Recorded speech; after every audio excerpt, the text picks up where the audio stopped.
Bueno, niños, volvemos. Este es otro problema muy similar al anterior. La única diferencia es que ahora me están preguntando más cosas, me siguen preguntando por la ecuación respectiva, por la función, pero va a ser bastante más sencillo porque me dan una intersección en este caso va a ser súper fundamental. Lo voy a leer. Dice, dado el siguiente gráfico, determine lo siguiente.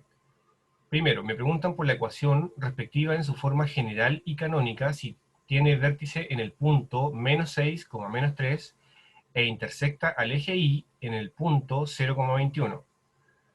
Luego me dicen que analice su discriminante y finalmente me preguntan por el dominio y el recorrido de la función. Acá obviamente no necesariamente tiene que haber un orden, lo importante es entender qué hay que calcular y cuándo. Entonces vamos a interpretar la información que me estaban dando dentro del enunciado. Me entregan el gráfico, ¿cierto? Con el gráfico ya podemos sacar varias conclusiones, iniciales por lo menos.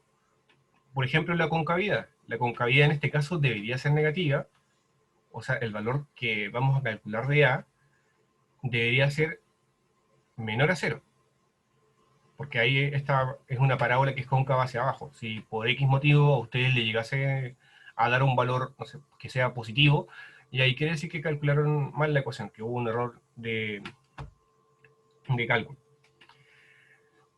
Bueno, el vértice es este punto de acá, que sería el punto máximo de la función, que tiene coordenadas h, k también, que es el vértice, y acá tenemos la intersección con el eje Y, que es el punto 0,21. Ahí aparentemente se ve que pasa por el 20, pero en realidad no pasa por el 20. Dice el enunciado que pasa por el menos 21.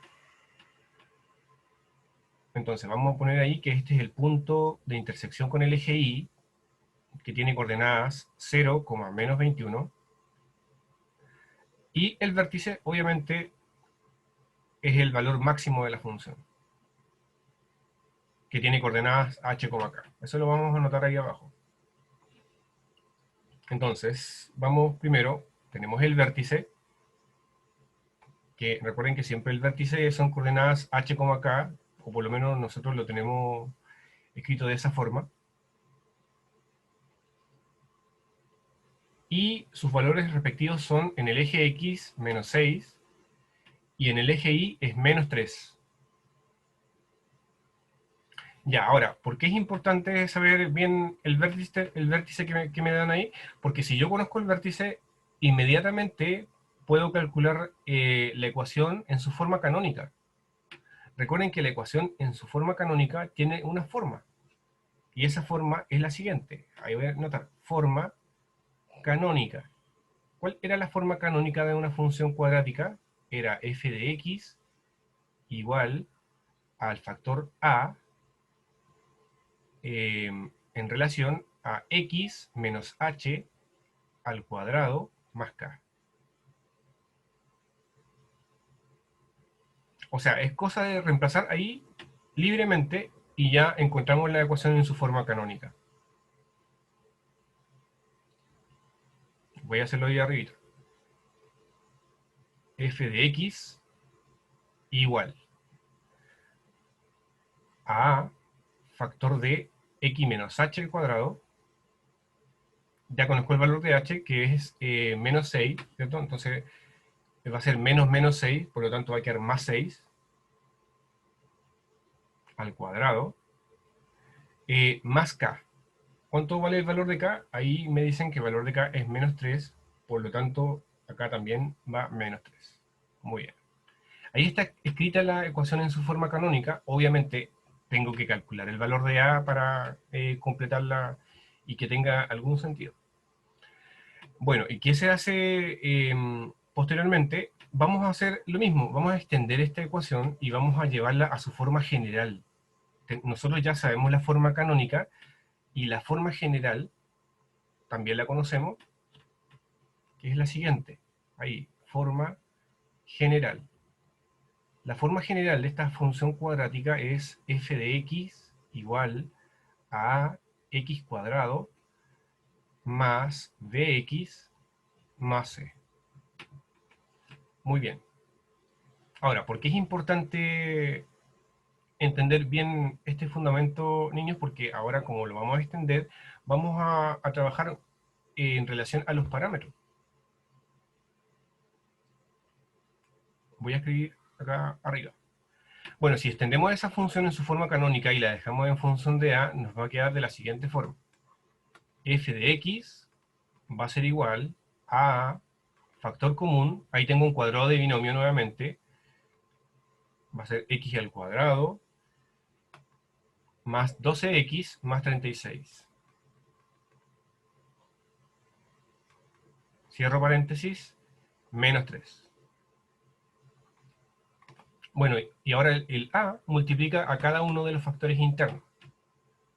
¿Cómo nos va a quedar entonces? F de x igual a x al cuadrado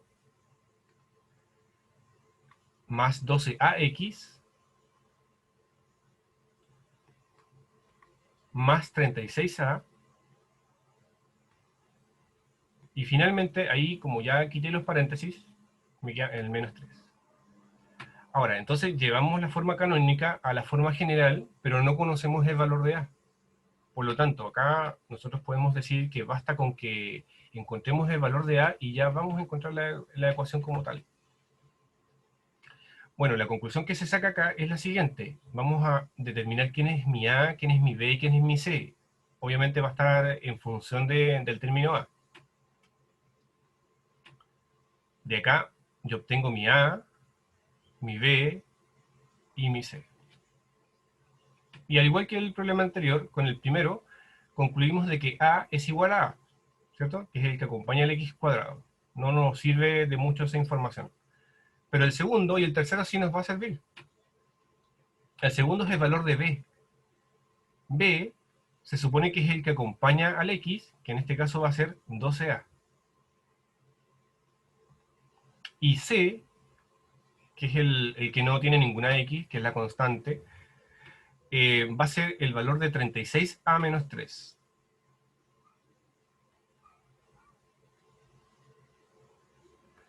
Muy bien. Entonces, ¿con quién nos vamos a quedar? Nos vamos a quedar, obviamente, con este primer parámetro, que ahí dice que b está en función de a, y con el segundo, que c también está en función de a. Ahora, lo otro que nos dan acá, y es totalmente, o sea, ustedes lo tienen que sí o sí considerar, que es la intersección con el eje Y.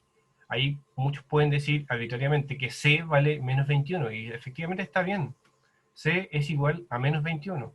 Pero ¿por qué C es igual a menos 21? Porque si ustedes analizan la función, nosotros sabemos que la función es esta, ¿por cierto? F de x igual a x cuadrado más bx más c. Bueno, si la analizamos en ese punto, se supone que este es el valor de x y este es el valor de y. O sea, si la evalúo en 0, va a ser a por 0 al cuadrado más b por 0 más c, y eso me tiene que dar como resultado el valor del eje y, que ahí dice que es menos 21. Ahí, obviamente, a por 0 al cuadrado se anula, y ahí llegan a la conclusión de que efectivamente c es igual a 21. Menos 21. Ahora, esto nos va a servir bastante porque nosotros teníamos dos ecuaciones guardadas arriba, ¿cierto? Que una depende directamente de C. Si yo obtengo el valor de C, que ya lo obtuvimos, podemos encontrar inmediatamente el valor de A, y luego con el valor de A también se puede calcular el valor de B. Ahora, ¿a qué me refiero? De esta ecuación, la que tenemos acá, la última, se supone que C era 36A menos 3. Pero yo ya conozco el valor de C. Ahí me quedaría que menos 21 es igual a 36a menos 3. Y ahora simplemente es cosa de despejar el valor de a. Bueno, ahí va a ser 21 más 3 es igual a 36a Por lo tanto, voy a anotarlo ahí abajito, A vale menos 18 partido en 36. Y eso se puede simplificar. Son múltiplos, se puede simplificar incluso por 18, por lo tanto, inmediatamente conozco el valor de A en su mínima expresión, que es menos un medio. Muy bien, ya tenemos el valor de A.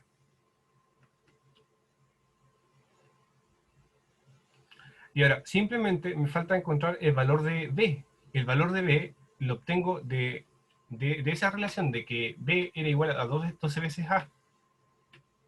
Entonces, ¿cómo nos queda B? Se supone que es 12 veces A. Es cosa de reemplazar solamente. O sea, va a ser 12 por A, que es menos un medio. Y 12 por menos un medio da menos 6.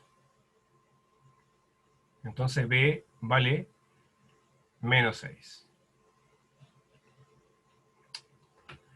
Bueno, ya encontramos ahí todo. Obviamente encontramos el valor de A, el valor de B, el valor de C. Entonces ya podemos decir quién es nuestra ecuación general, y como conocemos el vértice, también podemos decir quién es mi ecuación canónica. La voy a anotar ahí arriba. Voy a borrar esto.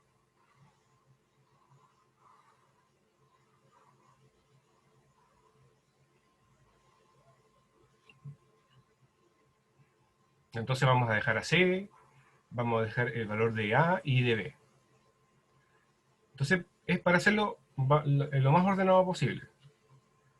Primero, vamos a ir a la forma general. La forma general era la que estaba abajito, ¿cierto? De color azul. F de x es igual a ax cuadrado más bx más c.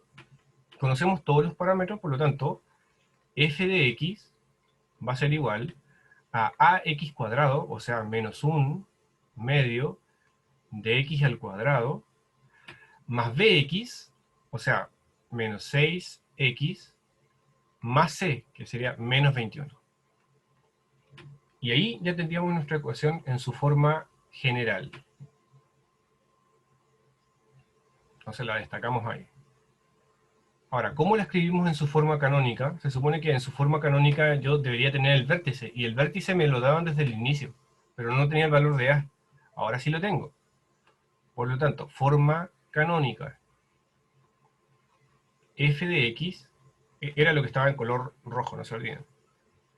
F de x va a ser igual al valor de A, que es menos un medio, factor común de x más 6 al cuadrado menos 3. Menos 3. Ahora, les repito, ustedes, si resuelven esa operación, deberían llegar a la misma. Son las mismas ecuaciones escritas de distintas formas. Una es la forma general y la otra es la forma canónica. Ahora, obviamente tiene que ser congruente con el gráfico. Si ustedes analizan, nuestro A se supone que es menos un medio, ¿cierto? Era negativo, entonces efectivamente la parábola es cóncava hacia abajo. La intersección con el eje Y era el número que quedaba solo. En este caso es menos 21. Ahí sí, menos 21. Y era el punto que me decía el enunciado, que intersecta al eje Y en el punto 0,21, negativo. Ahí faltó un menos sí. Parece que... Bueno, ahí yo me equivoqué, sí, en la edición. Pero es menos 21. Bueno, finalmente, me están preguntando por el análisis del discriminante y luego dominio de recorrido, que ya tenemos todo, entonces va a ser bastante sencillo. Pero la bestia era esto. Ahora, ¿a qué se refiere con el discriminante? Vamos a analizar el discriminante y vamos a ver si tiene congruencia con nuestro gráfico. Bueno, el discriminante se calculaba como b cuadrado menos 4ac. Y habían tres condiciones: si era positivo, si era negativo o si era igual a 0. 4ac. Acuérdense que si es positivo, la parábola intersecta el eje X en dos puntos, ¿cierto? La corta en dos puntos y ahí se obtiene el X1 y el X2. Si es igual a 0, la parábola toca al eje X en solamente un punto que coincide con el vértice de la función, pero si es negativo el discriminante, ahí quiere decir que la parábola no corta al eje X. Va a cortar al eje Y, si en algún punto, pero no necesariamente va a cortar al eje X. Veamos si efectivamente me va a dar un valor negativo. Como ya conocemos los valores de A, de B y de C, tenemos todo. Entonces va a ser menos 6 al cuadrado menos 4 por A, que A vale menos un medio, por C, que es menos 21. Bueno, y si eso lo operan, nos va a dar C al cuadrado, que es 36. Después viene un triple menos, que va a ser negativo, va a ser 36 menos 42.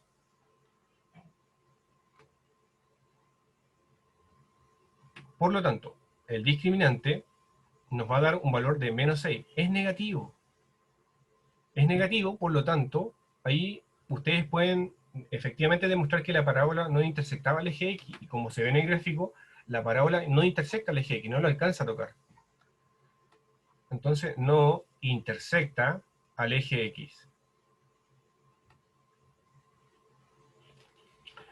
Y finalmente, C, dominio y recorrido. No se olviden que una función cuadrática es un polinomio, y el polinomio siempre tiene su dominio bien definido, que son todos los números reales. Entonces, el dominio de la función van a ser todos los reales, y el recorrido, ahí obviamente no van a ser todos los reales. El recorrido está bastante más acotado. El recorrido tiene que ver con el punto máximo o con el punto mínimo. Acá, como tenemos un punto máximo y nosotros leemos de abajo hacia arriba, el recorrido iría desde el menos infinito hasta su punto máximo, y el punto máximo que alcanza la función es el valor del eje Y en el vértice, que sería el valor de menos 3. Ahora, ¿qué quiere decir eso? Que la función efectivamente, como máximo, va a alcanzar el valor de menos 3, pero no lo va a pasar. Por eso que este punto de acá, bueno, no me había dado cuenta, pero era menos 21. Obviamente no puede alcanzar el 21 positivo, porque el 21 positivo está por acá. Está súper lejos del rango. Bueno, entonces ahí tenemos todo, tenemos ya el gráfico en su forma general, en su forma canónica, analizamos el discriminante, calculamos su dominio, que en el caso del polinomio va a ser bastante sencillo porque son todos los reales, y calculamos su recorrido, que va desde el menos infinito hasta el menos 3. Bueno, espero que les haya ayudado un poquito más este otro ejercicio. Saludos.